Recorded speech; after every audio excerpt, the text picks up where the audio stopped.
Hello my dear students. Today I am to discuss about the first chapter, that is physical world. So ಇದರಲ್ಲಿ basic concept ನಿಮಗೆ ಇಲ್ಲಿ discussion ಮಾಡಿದ್ದಾರೆ. It is one of the mini chapter. So ಇಲ್ಲಿ ನೀವು science ಅಂದರೆ ಏನು ಅಂತ, what is science, ಇದ್ರ ಬಗ್ಗೆ ನೀವು ಕಲಿಯೋದು. Steps involved in scientific method,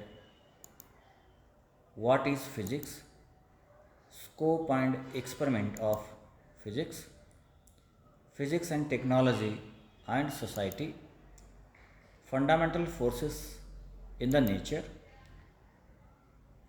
of physical laws.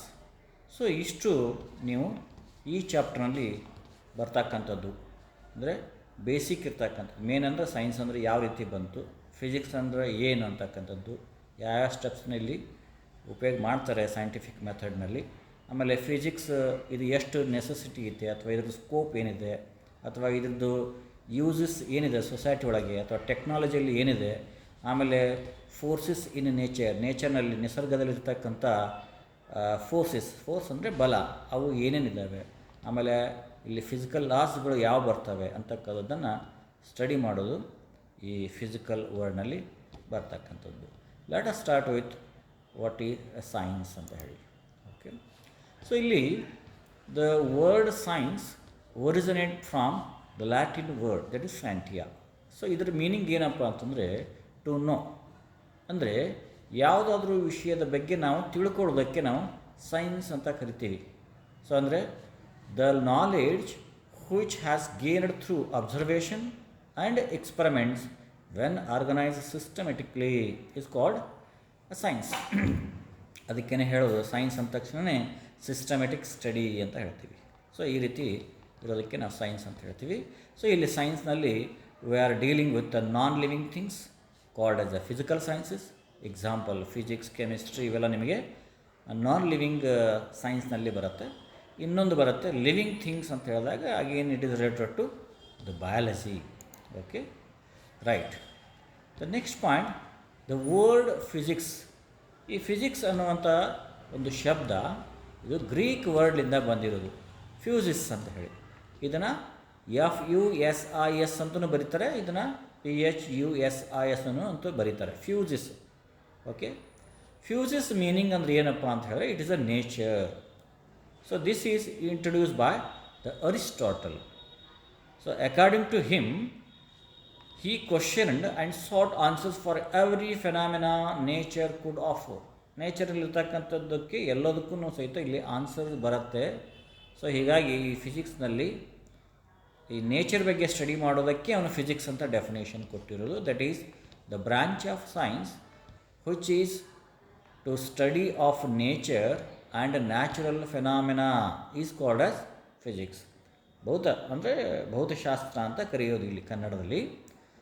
Physics ಅಂತ ಹೇಳಿದ್ರೆ it is a study of ನೇಚರ್ನಲ್ಲೇ ನಡೀತಕ್ಕಂಥ ಕ್ರಿಯೆಗಳನ್ನು ನಾವು ಸ್ಟಡಿ ಮಾಡ್ತಕ್ಕಂಥದ್ದು, ಅಥವಾ ನ್ಯಾಚುರಲ್ ಫೆನಾಮಿನಾಸ್ ಬಗ್ಗೆ ನಾವು ಸ್ಟಡಿ ಮಾಡೋದಕ್ಕೆ ಫಿಸಿಕ್ಸ್ ಅಂತ ಕರಿತೀವಿ. It is expected that all the events in the nature take place according to some basic laws. ಯಾವುದೇ ನಮ್ಮ ನೇಚರ್ನಲ್ಲಿ ಏನೇನು ನಡೀತದೆ ಅಂತ ಹೇಳೋ ಸಹಿತ ಅದಕ್ಕೊಂದು ಲಾಸ್ ಇದೆ, ಅದು ಒಂದು ಲಾ ಮೇಲೇ ನಿಂತಿರ್ತದೆ ಅಂತ ಹೇಳ್ತಕ್ಕಂಥದ್ದು. ಓಕೆ, ಇಲ್ಲಿ ನಿಮಗೊಂದು ಕೆಲವು ಪಿಕ್ಚರ್ ಕೊಟ್ಟಿದ್ದಾರೆ. ಅಂದರೆ ಅರ್ತ್, ಸನ್, ಅಥವಾ ಇವೆಲ್ಲ ನಿಮಗೆ ಗ್ಯಾಲಾಕ್ಸಿ ಇವನ್ನೆಲ್ಲ ಏನು ಕೊಟ್ಟಿದ್ದಾರೆ, ಇಲ್ಲಿ ಲೈಟಿಂಗು ಇವನ್ನೆಲ್ಲ ಕೊಟ್ಟಿದ್ದಾರೆ. ಅರ್ಥ ಏನಪ್ಪ ಅಂತಂದರೆ everything is depends on certain basic loss. So ಇದಕ್ಕೆ ನಾವು ಸೈಂಟಿಫಿಕ್ ಮೆಥಡ್ಸ್ ಅಥವಾ steps involved in scientific method ಅಂತ ಕರಿತೀವಿ. ಏನೇನು ಇಲ್ಲಿ ಸ್ಟೆಪ್ಸ್ ಇಲ್ಲಿ ಇನ್ವಾಲ್ವ್ ಆಗ್ತವೆ ಅಂತ ಹೇಳಿದ್ರೆ, so these are the some steps which are involved in the scientific method. ಅಂದರೆ ಯಾವುದೇ ವಿಷಯವನ್ನು ನಾವು ಮೊದಲಿಗೆ ಸೈನ್ಸ್ನಲ್ಲಿ ಯಾವ ರೀತಿ ಸ್ಟೆಪ್ಸನ್ನು ಫಾಲೋ ಮಾಡ್ತಾರೆ ಅಂತಕ್ಕಂಥದ್ದು. First ask question. ಯಾವುದಾದ್ರೂ ಒಂದು ಇವೆಂಟ್ ಬಗ್ಗೆ ಒಂದು ಪ್ರಶ್ನೆ ಅಲ್ಲಿ ಉದ್ಭವ ಆಗುತ್ತೆ. ದೆನ್ ಏನಾಗುತ್ತೆ, ಡೂ ಬ್ಯಾಕ್ಗ್ರೌಂಡ್ ರಿಸರ್ಚ್, ಅದರ ಬಗ್ಗೆ ಹಿನ್ನೆಲೆ ಏನು ಅಂತಕ್ಕಂಥದ್ದನ್ನು ತಿಳುವಳಿಕೆ ನಡೆಯುತ್ತೆ. Then construct hypothesis.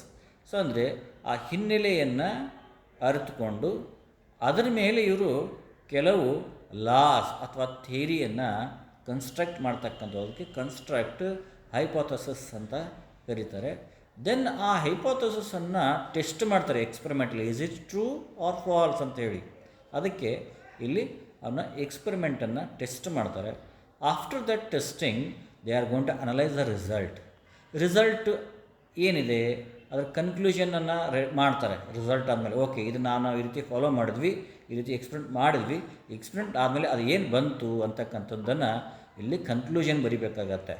ಸೊ ಅವ ಕನ್ಕ್ಲೂಷನ್ನಲ್ಲಿ ಇಫ್ ದೀಸ್ ಹೈಪೋಥೆಸಿಸ್ ಟ್ರೂ, ಇಲ್ಲಿ ಮೇಲ್ಗಡೆ ಮಾಡಿದಂಥ ಹೈಪೋಥೆಸಿಸ್ ಇವೆಲ್ಲ ಕರೆಕ್ಟ್ ಇದ್ದು ಸತ್ಯ ಅನಿಸಿದ್ವು ಅಂತ ಹೇಳಿದ್ರೆ ಇಟ್ ಈಸ್ ಅಗೇನ್ ಪ್ರೋಸೆಸಿಂಗ್, ನಿಮ್ಗೆ ಇದಕ್ಕೆ ನೆಕ್ಸ್ಟನ್ನು ಕಳಿಸ್ತಾರೆ. ಒಂದು ವೇಳೆ ಹೈಪೋಥೆಸಿಸ್ ಫಾಲ್ಸ್ ಅಥವಾ ಪಾರ್ಷಿಯಲಿ ಅಂದರೆ ಸ್ವಲ್ಪ ಅಷ್ಟೇ ಅದರಲ್ಲಿ ಸತ್ಯ ಇದೆ ಅಥವಾ ಇವೆಲ್ಲ ಹೈಪೋಥೆಸಿಸ್ ಇದು ಫಾಲ್ಸ್ ಆಯಿತು ಅಂತ ಹೇಳಿದಾಗ again it is try again for the ಮತ್ತು ಅದಕ್ಕೆ ಮತ್ತೊಂದು ಸ್ವಲ್ಪ ಹೈಪೋಥೆಸಿಸನ್ನು ಕನ್ಸ್ಟ್ರಕ್ಟ್ ಮಾಡಲಿಕ್ಕೆ ಮತ್ತು ಇದನ್ನು ವಾಪಸ್ ಮತ್ತೆ ಇಲ್ಲಿ ಕಳಿಸ್ತಕ್ಕಂಥದ್ದು. ಸೊ ಈ ರೀತಿ ಈ ಸ್ಟೆಪ್ಸ್ ಇಲ್ಲಿ ಸೈಂಟಿಫಿಕ್ ಮೆಥಡ್ನಲ್ಲಿ ಇನ್ವಾಲ್ವ್ಮೆಂಟ್ ಮಾಡ್ತಾರೆ. For example discovery of Neptune discover ಮಾಡೋಕ್ಕಿಂತ ಪೂರ್ವದಲ್ಲಿ ಯುರೇನಸ್ ಹಿಂಗೆ ಯಾಕೆ ಅದು ಸ್ಪೀಡ್ ಚೇಂಜ್ ಆಗ್ತಾಯಿದೆ ಅಂತ ಒಂದು ಕ್ವಶನ್ ಆಯಿತು.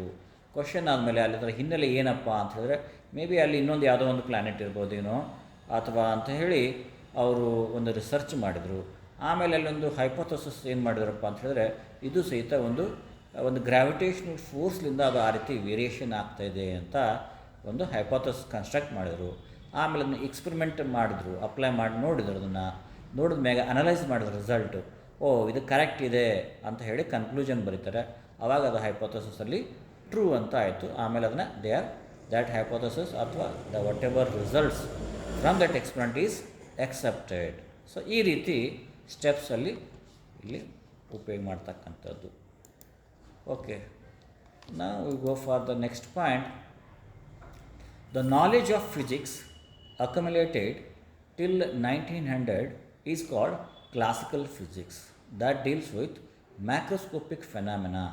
It includes subjects like thermodynamics, mechanics, electromagnetism, optics. ಈ ರೀತಿ ಮ್ಯಾಕ್ರೋಸ್ಕೋಪಿಕ್, ಇದು ಮ್ಯಾಕ್ರೋ ಅಂತ ಹೇಳಿದರೆ 10⁻6 +6 10⁻6 ಅಂತ ಹೇಳ್ತೀವಿ ನಾವು.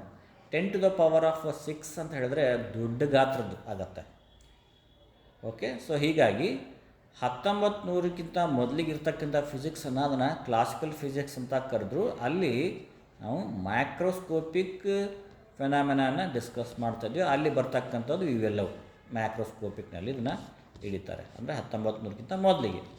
ಇನ್ನು ಅದರ ನಂತರ ಬರ್ತಕ್ಕಂಥದ್ದು ಏನು ಬಂತಪ್ಪ 1900ಕ್ಕಿಂತ ಜಾಸ್ತಿ ಅದರ ನಂತರ ಬಿಯಾಂಡ್ ದಟ್ ಬಂದಾಗ ಅವಕ್ಕೆ ಮಾಡರ್ನ್ ಫಿಸಿಕ್ಸ್ ಅಂತ ಕರೆದ್ರು. ಸೊ ಇಲ್ಲಿ ಮಾಡರ್ನ್ ಫಿಸಿಕ್ಸ್ನಲ್ಲಿ ಮುಖ್ಯವಾಗಿ ರಿಲೇಟಿವಿಟಿ ಬರುತ್ತೆ, ದೆನ್ ಕ್ವಾಂಟಮ್ ಮೆಕ್ಯಾನಿಕ್ಸ್ ಅಂತ ಬರುತ್ತೆ. I think you must have know about this equation, that is E = mc². ಇದು ನಿಮ್ಗೆ ಈಗಾಗಲೇ ಇದು ಪರಿಚಿತ ಇರ್ಬೋದು, ಯಾಕಂದರೆ ಇದಕ್ಕೆ ಐನ್ಸ್ಟೀನ್ಸ್ ಮಾಸ್ ಎನರ್ಜಿ ರಿಲೇಷನ್ ಅಂತ ಕರಿತೀವಿ. E = mc². Okay, by using this equation we are going to explain the nuclear phenomena like nuclear fusion and nuclear fission. Okay, right. Then scope and excitement of physics. If physics ಏನು scope ಇದೆ, the scope of physics is very large. Physics deals with a variety of disciplines such as mechanics, heat and light. So ಇಲ್ಲಿ mechanics ಬಗ್ಗೆ study ಮಾಡ್ತಕ್ಕಂಥದ್ದು, heat ಅಥವಾ light ಬಗ್ಗೆ ಏನೇನು study ಮಾಡ್ತದೆ ಇದೆಲ್ಲ ಸಹಿತ ಇಲ್ಲಿ ಸ್ಕೋಪ್ ಇದೆ ಫಿಸಿಕ್ಸ್ನಲ್ಲಿ. Study of mechanics help us to know the forces involved in the flight of the bird, walk of a man and so on. In so many cases there is a applied physics is there. Then the study of heat helps us to know the rise and fall of temperature, working of heat engines and so on. So ಇಲ್ಲಿ heat engine ಅಂತ ಏನು ಹೇಳ್ತೀವಲ್ಲ ಇದ್ರ ಮುಖಾಂತರ ಸುಮಾರಷ್ಟು ವೆಹಿಕಲ್ಸನ್ನು ಅಲ್ಲಿ apply ಮಾಡ್ತಾರೆ, use ಮಾಡ್ತಾರೆ. ಓಕೆ, ವೆಹಿಕಲ್ಸ್ ಸುಮಾರಾಗಿ ಇದ್ರ ಮೇಲಿಂದನೇ ಅವು ನಡೀತಾ ಇರ್ತವೆ. ನೆಕ್ಸ್ಟ್ ಇರ್ತಕ್ಕಂಥದ್ದು electricity helps to understand the basic principle involved in the generators and motors. Nowadays without electricity there is no life. ಅಂದರೆ ಅಷ್ಟು ನಾವು ಅದ್ರ ಮೇಲೆ ಡಿಪೆಂಡ್ ಆಗಿಬಿಟ್ಟಿದ್ವಿ. ಮುಂಜಾನೆ ಎದ್ದ ತಕ್ಷಣ ಎಲೆಕ್ಟ್ರಿಸಿಟಿಯಿಂದ ಹಿಡ್ಕೊಂಡು ಮಲಗೋವರೆಗೂ ಏನಕ್ಕೆ ಮಲ್ಕೊಂಡ ಮೇಲೂ ಸಹಿತ ಎಲೆಕ್ಟ್ರಿಸಿಟಿ ಮೇಲೆ ನಾವು ಡಿಪೆಂಡ್ ಆಗ್ತೀವಿ.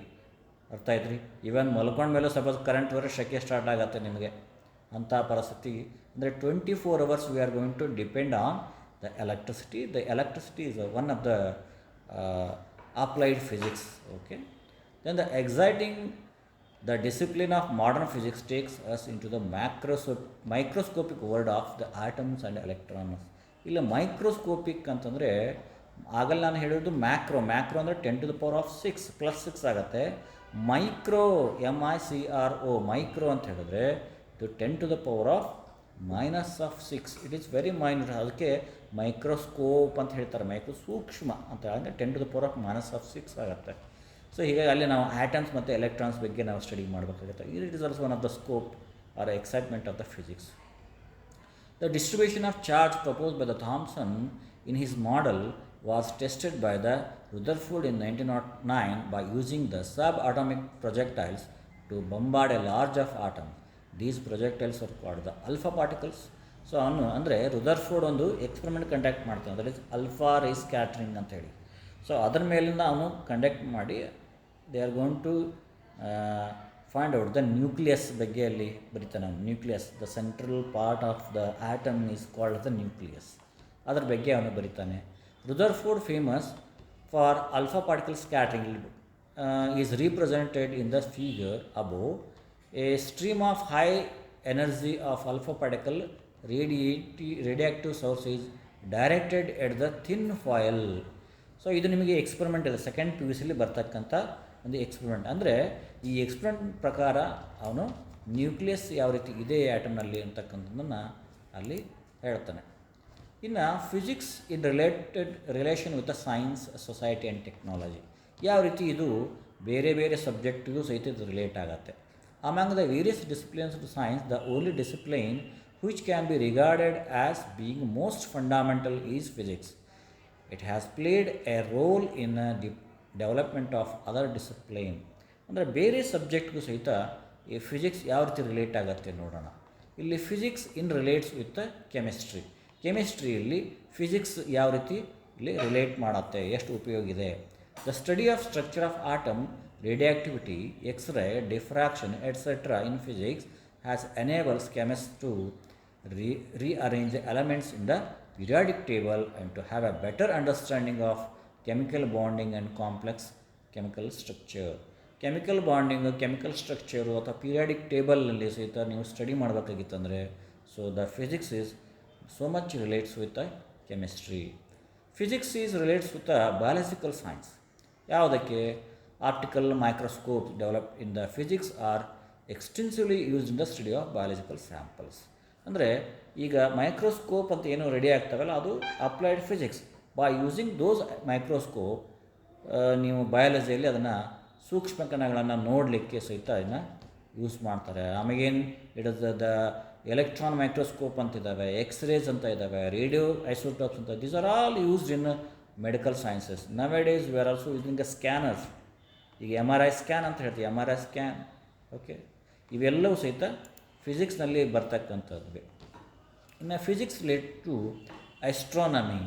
ಆಸ್ಟ್ರಾನಮಿಗೂ ಸಹಿತ ಇದು ರಿಲೇಟ್ ಆಗುತ್ತೆ. ಯಾಕಂದರೆ the astronomical telescopes and the radio telescope have enabled the astronomers to observe the planets and the heavily object. ಈಗ ಆಸ್ಟ್ರಾನಮರ್ಸ್ ಬಗ್ಗೆ ಅವ್ರದ್ದು ನೋಡಬೇಕಾಗಿತ್ತಂದ್ರೆ, ದೂರ ಇರ್ತಕ್ಕಂಥ ಬೇರೆ ಗ್ರಹಗಳನ್ನು ನೋಡಬೇಕಾಗಿತ್ತಂದರೆ they should use the telescopes ಅಥವಾ ರೇಡಿಯೋ ಟೆಲಿಸ್ಕೋಪ್ಸ್ ಅಂತ ಹೇಳ್ತಾರೆ. Telescopes it is a applied physics itself. And the physics relate to mathematics also. Mathematics has served as a powerful tool in the development of modern theoretical physics. So ಇವೆರಡು correlated, physics ಮತ್ತು mathematics correlated. So without mathematics there is no physics, without physics there is no mathematics. ಈ ರೀತಿ ಇರ್ತಕ್ಕಂಥ ಒಂದು ಸಂಬಂಧ. Physics relates to the other sciences also. The other sciences like biophysics, geology, meteorology, oceanography and seismography use some of the laws of physics. Physics related to the society and technology. ಈಗ ಮೇಲೆ ನಾವು discuss ಮಾಡೋದು ಬೇರೆ ಬೇರೆ subject ಯಾವ ರೀತಿದು help ಅಥವಾ relate ಆಗುತ್ತೆ ಅಂತ. ಇನ್ನು ಸೊಸೈಟಿ ಒಳಗೆ ಯಾವ ರೀತಿ ಅಥವಾ ಟೆಕ್ನಾಲಜಿಯಲ್ಲಿ ಯಾವ ರೀತಿ ಆಗುತ್ತೆ ಅಂತ ಹೇಳಿದ್ರೆ the development of telephone, mobiles, telegraph. So these are very helpful to transfer the message very instantly. Nowadays we are using the mobiles, okay, mobiles, internet. These are all the applied science as well as applied physics only. So it is very helpful for this technology we are using for the classrooms also, isn't it? It is very helpful. The development of radio and television satellites has revolutionized the means of the communication. Communication ಇವೆಲ್ಲ ಎಷ್ಟು ಉಪಯೋಗ ಆಗ್ತಾ ಇದ್ದಾವೆ ಅಂತ ಹೇಳ್ತೀವಿ. Advances in the electronics, that is computers, calculators, laser, have greatly enriched in the society. Rapid means of transport are important for society. Generation of power from the nuclear reactor is based on the phenomena of controlled nuclear chain reaction. Digital electrons is widely used in modern technological developments. ಅಂದರೆ ಈಗ ನಾವು ಉಪಯೋಗ ಮಾಡ್ತಕ್ಕಂಥ ಮೊಬೈಲಿಂದ ಹಿಡ್ಕೊಂಡು ಉಪಯೋಗ ಮಾಡ್ತಕ್ಕಂಥ T V ಇರ್ಬೋದು, ಉಪಯೋಗ ಮಾಡ್ತಕ್ಕಂಥ ಫ್ರಿಜ್ಜಸ್ ಇರ್ಬೋದು, ಸುಮಾರಷ್ಟು ಲ್ಯಾಪ್ಟಾಪ್ಸನ್ನು ಯೂಸ್ ಮಾಡ್ತೀವಿ, ಇಂಟರ್ನೆಟನ್ನು ಯೂಸ್ ಮಾಡ್ತೀವಿ, ಸುಮಾರಷ್ಟನ್ನು ನಾವು ಏನು ಯೂಸ್ ಮಾಡ್ತಾ ಇದ್ದೀವಲ್ಲ ಅವೆಲ್ಲವೂ ಸಹಿತ ಅಪ್ಲೈಡ್ ಫಿಸಿಕ್ಸ್. ಅಂದರೆ ಫಿಸಿಕ್ಸ್ ಯಾವ ರೀತಿ ನಮಗೆ ಸೊಸೈಟಿಗೆ ನಮಗೆ ಅನುಕೂಲ ಆಗಿದೆ, ಟೆಕ್ನಾಲಜಿಯಲ್ಲಿ ಅದು ಅನುಕೂಲ ಆಗಿದೆ ಅಂತಕ್ಕಂಥದ್ದು ಇಲ್ಲಿ ಬರ್ತಕ್ಕಂಥದ್ದು. ಇನ್ನು ಬೇಸಿಕ್ ಫೋರ್ಸಸ್ ಇನ್ ನೇಚರ್ನಲ್ಲಿ ಕೆಲವು ಫೋರ್ಸ್ ಇದ್ದಾವೆ. ಯಾವುದಪ್ಪ ಅಂತ ಹೇಳಿದ್ರೆ ಗ್ರಾವಿಟೇಷ್ನಲ್ ಫೋರ್ಸ್ ಅಂದರೆ ಗುರುತ್ವಾಕರ್ಷಣೆ ಬಲ. ಇದು ನಿಮಗೆ ಈಗಾಗಲೇ ಕಲಿತಿರೋದು. That is the force of attraction between any two bodies in the universe is inversely proportional to the square of the distance between the two bodies and directly proportional to the product of the masses of two bodies. So this is the equation, that is F is equal to capital G m1 m2 by r square. R ಅಂತ ಹೇಳಿದ್ರೆ distance between the two objects, m1 m2 ಅಂದರೆ masses of first object, masses of second object, F ಅಂದರೆ force, ಅದ್ರ ನಡುವೆ ಇರ್ತಕ್ಕಂಥ force, G ಅಂದರೆ ಇದು ಗ್ರಾವಿಟೇಷ್ನಲ್ constant ಅಂತ ಕರಿತೀವಿ. ಇದು ಒಂದು ಫೋರ್ಸಲ್ಲಿ ಇರ್ತಕ್ಕಂಥದ್ದು. ಇನ್ನು ನೆಕ್ಸ್ಟ್ ಎರಡನೇದು ಬಂದು ಎಲೆಕ್ಟ್ರೋಸ್ಟಾಟಿಕ್ ಫೋರ್ಸ್ ಅಂತ ಇನ್ನೊಂದಿದೆ. It is a force between the two charges. ಆಗಲೇ force between the two objects ಅಂತ ಬಂದರೆ ಅದು ಗ್ರಾವಿಟೇಷ್ನಲ್ ಬರುತ್ತೆ. ಅಲ್ಲಿ ಓನ್ಲಿ ಅಟ್ರಾಕ್ಟಿವ್ ಫೋರ್ಸ್ ಇರುತ್ತೆ, ಅಂದರೆ ಆಕರ್ಷಣ ಬಲ ಮಾತ್ರ ಇರುತ್ತೆ. ಇಲ್ಲಿ the force between the two charges ಅಂದರೆ ಇಲ್ಲಿ ಅಟ್ರಾಕ್ಷನ್ ಇರುತ್ತೆ, ರಿಪಲ್ಷನ್ ಇರುತ್ತೆ, ಅಂದರೆ ಆಕರ್ಷಣೆ ಮತ್ತು ವಿಕರ್ಷಣೆ ಎರಡೂ ಇರ್ತವೆ. If the charges are same there is a repulsive force, ಅಂದರೆ ವಿಕರ್ಷಣೆ ಆಗುತ್ತೆ ಎರಡೂ ಚಾರ್ಜ್ ಸೇಮ್ ಇದ್ದರೆ. If the charges are unlike charges, unlike ಅಂದರೆ ಒಂದು ಪಾಸಿಟಿವ್ ಒಂದು ನೆಗೆಟಿವ್ ಇತ್ತು, ಅಲ್ಲಿ ಅಟ್ರಾಕ್ಷನ್ ಫೋರ್ಸ್ ಡೆವಲಪ್ ಆಗುತ್ತೆ. So that force between the two charges is also directly related to the product of the two charges q1 and q2 divided by square of the distance between them where k is constant. So ಇದು ನಮಗೆ electrostatic force ಅಂತ ಕರಿತೀವಿ. ಇನ್ನು next ಬರ್ತಕ್ಕಂಥದ್ದು ಇದು magnetic force. So it can be either attractive or repulsive. ಇಲ್ಲಿನ ಸಹಿತ it depends upon the poles. ನಿಮಗೆ ಲೈಕ್ ಪೋಲ್ಸ್, ಅನ್ಲೈಕ್ ಪೋಲ್ಸ್, ಅಂದರೆ ಸೌತ್ ನಾರ್ತ್ ಇರುತ್ತೆ ಒಂದು ಮ್ಯಾಗ್ನೆಟ್ಗೆ. ಸೌತ್ ಆ್ಯಂಡ್ ಸೌತ್ ತೊಗೊಂಬಂತಂದು ಇನ್ನೊಂದು ಮ್ಯಾಗ್ನೆಟ್ ಸೌತ್ ತೊಗೊಂಬಂದರೆ ಅಲ್ಲಿ ರಿಪಲ್ಷನ್ ಆಗುತ್ತೆ, ಸೌತ್ ಆ್ಯಂಡ್ ನಾರ್ತ್ ತೊಗೊಂಬಂದರೆ ಅಟ್ರಾಕ್ಷನ್ ಆಗ್ತಕ್ಕಂಥದ್ದು. ಇನ್ನು ಎಲೆಕ್ಟ್ರೋಮ್ಯಾಗ್ನೆಟಿಕ್ ಫೋರ್ಸ್ ಅಂತ ಒಂದು ಬರುತ್ತೆ ಇಲ್ಲಿ. That is an electric charge moving in a magnetic field experiences a force. ಯಾವಾಗ ಚಾರ್ಜ್ ಮ್ಯಾಗ್ನೆಟಿಕ್ ಫೀಲ್ಡ್ನಲ್ಲಿ ಮೂವ್ ಆಗುತ್ತೆ ಆವಾಗ ಅದು ಒಂದು ಬಲ ಅದರ ಮೇಲೆ ಆ್ಯಕ್ಟ್ ಆಗುತ್ತೆ, ಇಟ್ ಎಕ್ಸ್ಪೀರಿಯನ್ಸ್ ಅ ಫೋರ್ಸ್. ಅದಕ್ಕೆ ನಾವು ಎಲೆಕ್ಟ್ರೋಮ್ಯಾಗ್ನೆಟಿಕ್ ಫೋರ್ಸ್ ಅಂತ ಕರಿತೀವಿ. ಇನ್ನು ನ್ಯೂಕ್ಲಿಯರ್ ಫೋರ್ಸ್ ಅಂತ ಒಂದು ಬರುತ್ತೆ. This is one of the strongest force in the nature. Nuclear force ಅಂದರೆ it is a force between the nucleons, ಅಂದರೆ ನ್ಯೂಕ್ಲಿಯಸ್ನಲ್ಲಿರ್ತಕ್ಕಂಥ ನ್ಯೂಕ್ಲಿಯಾನ್ ಅಂದರೆ ಯಾವುವು, ಪ್ರೋಟಾನ್ ಮತ್ತು ನ್ಯೂಟ್ರಾನ್, ಅದರ ನಡುವೆ ಇರ್ತಕ್ಕಂಥ ಫೋರ್ಸ್ಗೆ ನಾವು ನ್ಯೂಕ್ಲಿಯರ್ ಫೋರ್ಸ್ ಅಂತ ಕರಿತೀವಿ. ಇನ್ನು ವೀಕ್ ಫೋರ್ಸ್ ಅಂತ ಒಂದು ಬರ್ತದೆ. ಇದು ಸಹಿತ ಯಾವಾಗಪ್ಪ ಅಂತಂದರೆ ಬೀಟಾ ಡಿ ಕೆ ಅಂತ ಒಂದು ಬರುತ್ತೆ. ನೀವು ಸೆಕೆಂಡ್ ಪಿ ಯು ಸಿಯಲ್ಲಿ ಇವೆಲ್ಲ ಬರೋದು. When there is a beta decay takes place. Beta decay ಅಲ್ಲಿ ಆದಾಗ ನಿಮಗಿಲ್ಲಿ ಏನಾಗ್ತದೆ ಅಂತ ಹೇಳಿದ್ರೆ ಅಲ್ಲಿ ಒಂದು ಫೋರ್ಸ್ ಡೆವಲಪ್ ಆಗುತ್ತೆ. That force is called as weak force ಅಂತ ಹೇಳ್ತೀವಿ ನಾವು, ವೀಕ್ ಫೋರ್ಸ್. ಓಕೆ, ಬಟ್ ಇಲ್ಲಿ ನಾವು ಕಂಪೇರ್ ಮಾಡಿದಾಗ gravitational force is very weaker force, nuclear force is very stronger force. So the next point laws. ಇಲ್ಲಿ ಬರ್ತಕ್ಕಂಥ ಕೆಲವು ಲಾಸ್ ಅಂತ ಬರ್ತವೆ. ಏನು ಅಂತ ಹೇಳಿದ್ರೆ conservation of linear momentum, conservation of energy, conservation of charge, conservation of angular momentum. But ಇಲ್ಲಿ what is the meaning of conservation? Conservation ಅಂದರೆ ಏನು ಅಂತ ಮೊದಲಿಗೆ ತಿಳ್ಕೊಂಡ್ಬಿಟ್ರೆ ನಮಗೆ ಇವೆಲ್ಲವೂ ಸಹಿತ ಗೊತ್ತಾಗುತ್ತೆ. Conservation means some quantity is constant or same throughout the system, throughout the process, that is called as conservation. ಇಲ್ಲಿ ಈಗ ನಾವು ನೋಡಿರಿ, loss of conservation of linear momentum. Linear momentum ಅಂದರೆ ಇದೊಂದು quantity. So the linear momentum is constant, either not created or not destroyed. So that is called the conservation of linear momentum. ಈಗ conservation of energy ನೋಡ್ರಿ, ಈಗ energy can neither be created nor destroyed. It can be only transferred from one form to another. So therefore the law of conservation of energy is the energy is constant or same. So similarly for the law of conservation of momentum, in the same the law of conservation of charge. So ಅಂದರೆ total charge is remains constant for the system. ಅಂದರೆ ಯಾವುದೇ ಒಂದು quantity ಇಲ್ಲಿ same ಇದೆ ಅಂತಂದಾಗ ಅದಕ್ಕೆ ನಾವು conservation ಅಂತ ಹೇಳ್ತೀವಿ. So this is about the first chapter, that is the physical world. Okay, so ಇದರಲ್ಲಿ ಬರ್ತಕ್ಕಂಥ ನೀವು ಹೈಲೈಟ್ಸು, ಆಮೇಲೆ ನೀವು ಇದ್ರ ಜೊತೆಗೆ ನೀವೊಂದು ಚಾರ್ಟ್ ಬರುತ್ತೆ, ಅಂದರೆ ಯಾವ ಸೈಂಟಿಸ್ಟು ಏನನ್ನು ಕಂಡು ಹಿಡಿದ್ರು ಅಂತಕ್ಕಂಥದ್ದು ಅದನ್ನು ಸಹಿತ ನೀವು ಇಲ್ಲಿ ನೋಟ್ ಮಾಡ್ಕೋಬೇಕು. ಸೊ ಅಲ್ಲಿನೂ ಸಹಿತ ನಿಮಗೆ ಕ್ವಶನ್ ಮಾಡ್ತಾರೆ, ಏನು who invented X rays, who invented radios, ಈ ರೀತಿ ಅಲ್ಲಿ ಕೇಳ್ತಕ್ಕಂಥ ಚಾನ್ಸಸ್ ಇರುತ್ತೆ. Okay, so this is about the first chapter in first PUC physics. Okay, bye.